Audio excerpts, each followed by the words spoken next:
मेरो लागि स्पेशल वाचिपा बन्दैछ। आथा यो त उयो अब यसको अपरेसन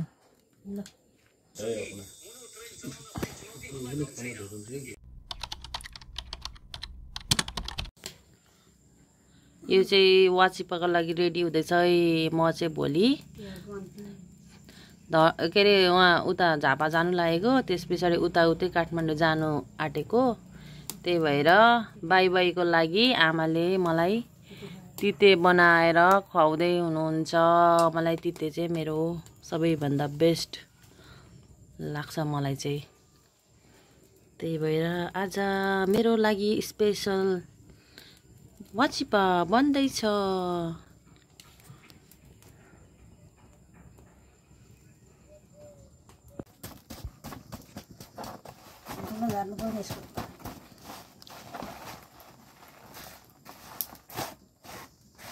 यसरी बनाइन्छ है वाचिपा चाहिँ अर्ग्यानिक तरिकाले। कुखुराको भुत्ला डढाएर यसलाई मजाले ढुट्याएर यसको फोरहरू छानेर भुत्लाहरू छानेर मसिनो पाउडर जस्तै निकालेर अनि बनाउनु पर्ने हुन्छ। वाचिपा पनि धेरै टाइप्सको हुन्छ, गिलो अनि सुक्खा अनि भातलाई पनि डिरेक्टली बनाउन सकिन्छ अनि चामललाई पनि लगाएर पकाउन सकिन्छ। त्यस्तो तरिका छ, आफ्नो आफ्नो ठाउँको आफ्नो आफ्नो तरिका छ। हामी चाहिँ सुक्खा खानु मन पराउँछौँ। हाम्रो मामालातिर चाहिँ गिलो खानुहुन्छ।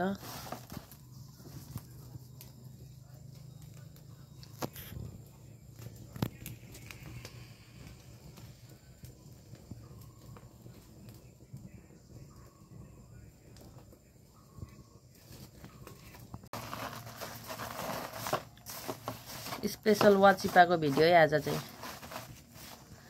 वाचिपा प्लस कुखुरीको सुप। आगोमा मजाले दन्केको आगोमा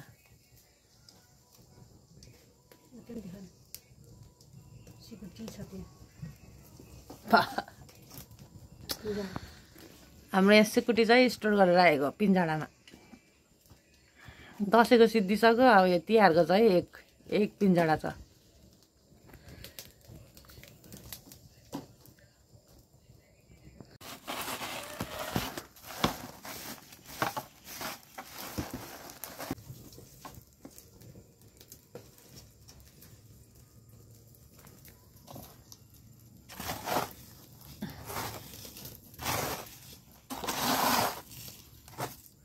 आथा यो त उयो पो रहेछ, कोइला पो रहेछ है।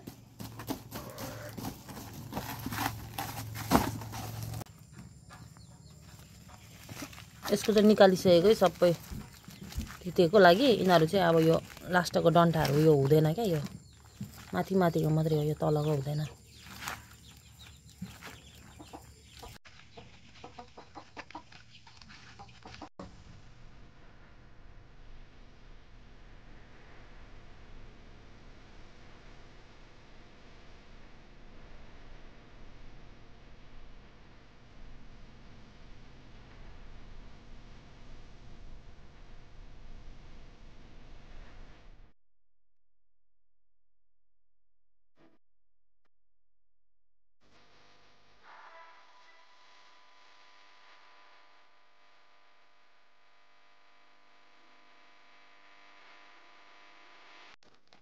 फिनिसिङ टचअप दिनुपर्छ यसलाई फेरि एकचोटि, यसको प्वाखहरूलाई।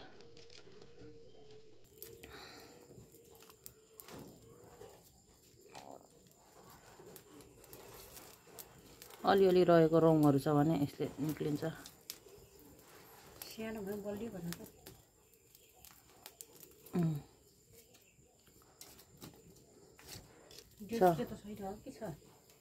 छ वेट त छ यसको। सानो देखिन्छ फुच्चे, तर यसलाई क्लिन गरिसक्नु भइसक्यो आमाले लगभग यसलाई यस्तो गरेर यसरी निकाल्ने हो।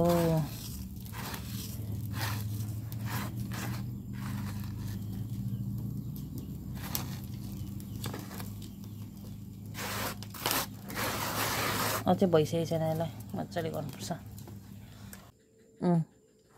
भयो अब खरियो मजाले रेडी हो अब चाहिँ अब यसको अपरेसन ल अब चाहिँ काट्नुपर्छ टुक्रा टुक्रा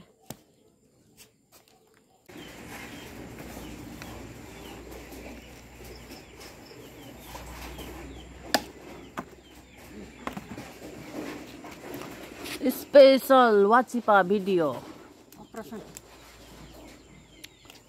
तपाईहरुलाई कुखुरा काट्न आउँदैन भने योबाट पनि सिक्न सक्नुहुन्छ है हेर्दा त इजी छ तर आउँदैन गर्नु मलाई पनि आउँदैन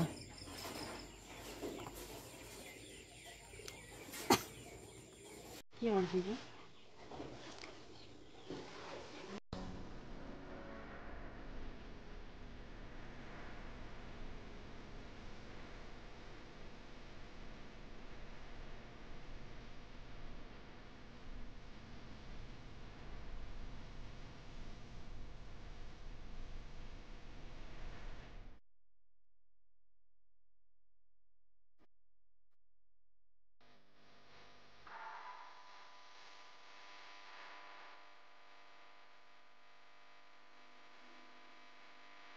अब वाचिपाको यो अघिको धुलोलाई मजाले केलाइसकेको छन् केलाइसक्नु भएको छ आमाले अब यहाँ मोल्ने मजाले अनि ढक्कसँगले पकाउने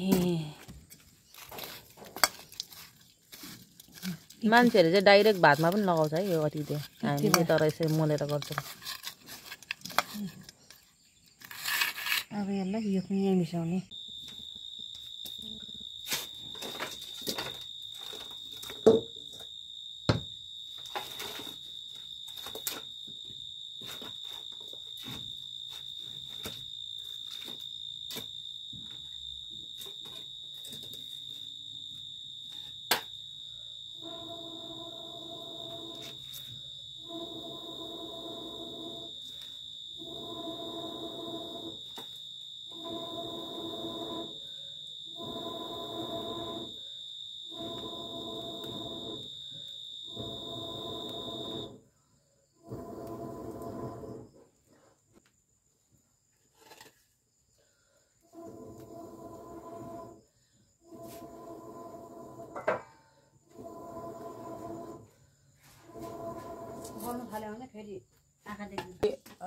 स्पेशल मासु अचारहरू बनाउँदा एकदम राम्रो हो अनि यस्तो तार्ने कुराहरू त फेरि सनफ्लावरै ठिक हो गर्ने भएर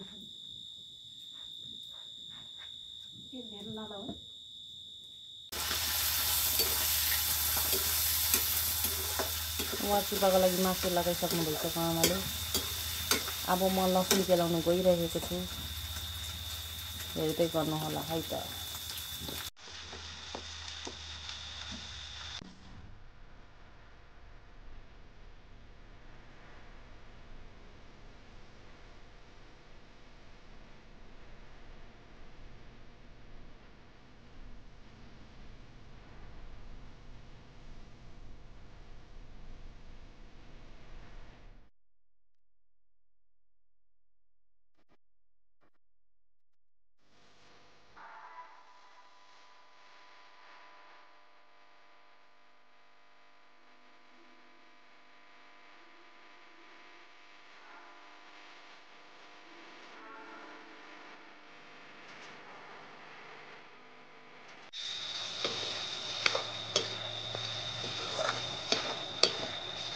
पिसेर तयार भयो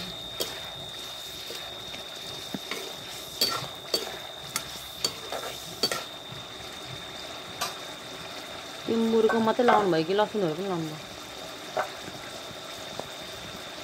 लसुनहरू लाउनु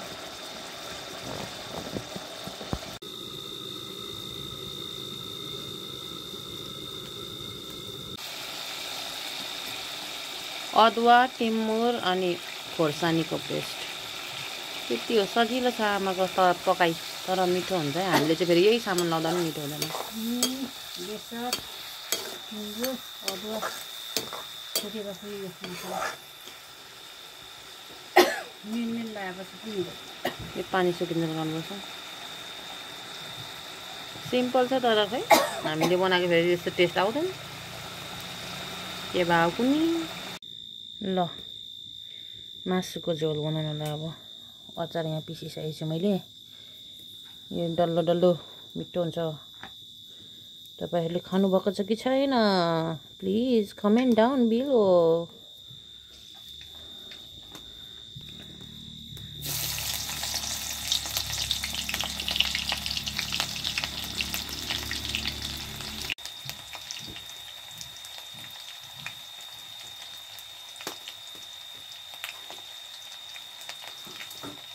नुन स्वाद अनुसार लाउनु पर्ने हुन्छ। यसलाई मजाले भुट्ने अरे अनि त्यस पछाडि मसला लगाएर टमाटर लाउँछु मिलाउँदिनौँ हामी लोकलमा। लोकलमा लाउँदैन क्या टमाटर धेरै जस्तोले।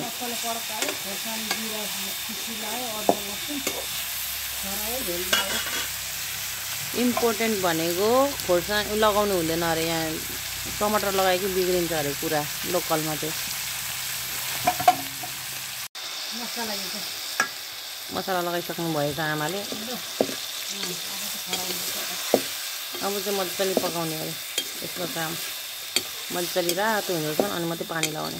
टमाटर चाहिँ नलाउने अघि पनि बनिसकेँ मैले।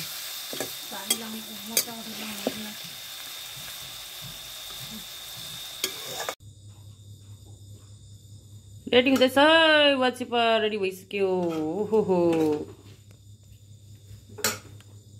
रेडी भयो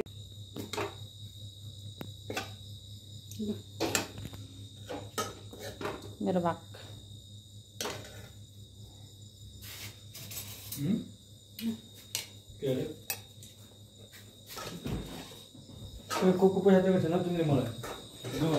केही गिफ्ट भनेको होइन।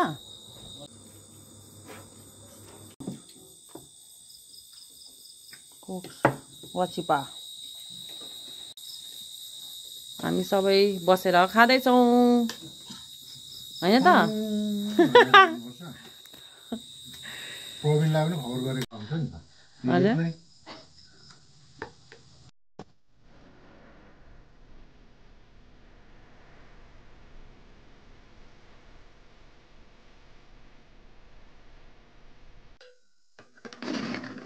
यस्तो भइरहेछ हाम्रो सुप चाहिँ।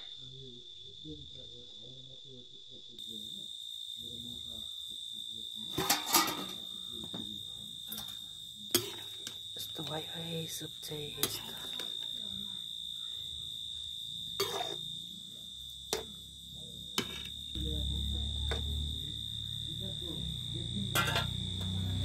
लो यहाँ हाम्रो काका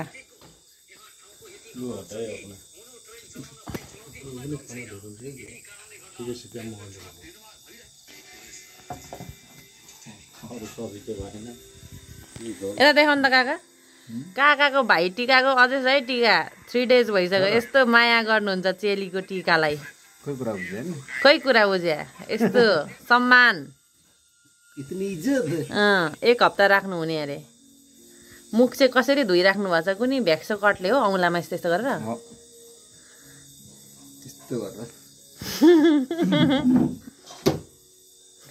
टिका 3 दिन भइसक्यो है। 3 दिन भइसक्यो। सेभ द टिका हैन।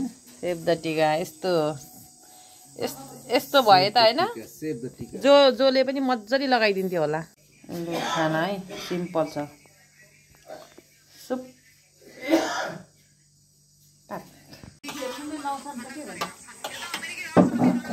लु सबैजनाले खाँदै हुनुहुन्छ है त।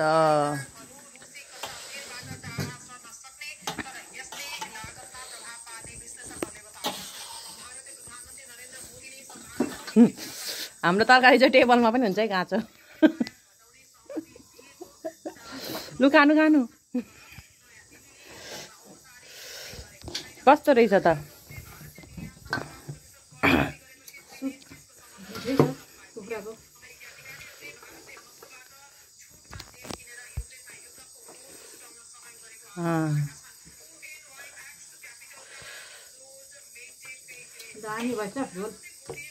आफूले बनाएको आफै मिठो लाग्यो।